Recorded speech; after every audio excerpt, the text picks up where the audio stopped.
इलाका के मोअज़्ज़ीन की तरफ से कुछ मुतालबात हैं, कुछ मसाइल हैं, वो सवाल करना चाहते हैं और नाराज़गी भी है उनकी कुछ, जैसे कि ये पुराना कहना कि एक न्यू आबादी है। जनरल इलेक्शन में भी हमारे पास इस आबादी में कोई उम्मीदवार नहीं आया और हम महरूम रह गए बिजली जैसे मसाइल से। 2-2 हफ्ते तक, महीने तक हमारी बिजली बंद रही। इलाके के कुछ मसाइल हैं, बुजुर्गों ने मुझे बहुत खींचा है कि अगर हमारे मुतालबात का कोई हल नहीं निकलता है तो फिर हमारे हाथ खड़े हैं, आपने हमसे गिला नहीं करना।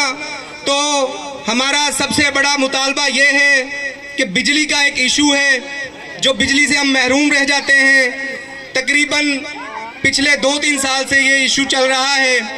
बाकी राना राशिद मनहाज साहब इस हवाले से किस तरह से हमारे मोअज़्ज़ीन को मुतमईन करते हैं, वो मैं उनको दावत देता हूं कि वो इस हवाले से बात करें। और दूसरी बात, इंशाल्लाह जीत आपकी है, वोट आपका ही होगा। बुजुर्ग थोड़ी सी तंबीह करते हैं, उसके लिए मैं माजरत ख्वाह हूं।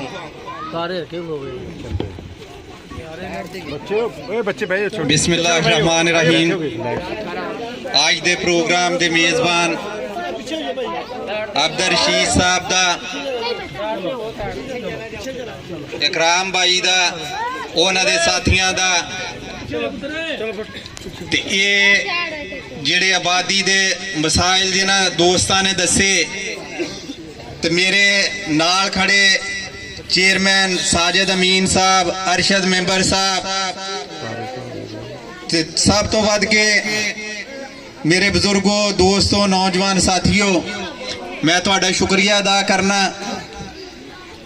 तो मसाइल इंशाअल्लाह तुहानू पता कि पहले भी जदों नून लीग की हुकूमत आउंदी ते नून लीग ही हल करदी, ते अल्लाह ताला की मेहरबानी नाल तुहाडे मसाइल हुण भी नून लीग ने हल करने आ।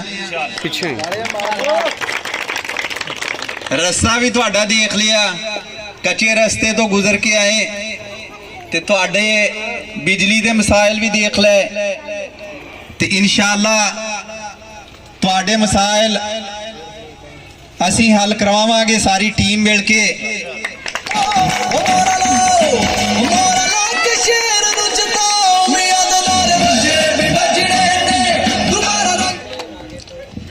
ते तुसी जिस मकसद लई सानू इत्थे बुला के इज्जत दिती, 21 तारीख वाले दिन, एतवार वाले दिन, छुट्टी का दिन, ते इस अपने भरा नू, वर्कर नू शेर ते मोहरा ला के कामयाब कराओ।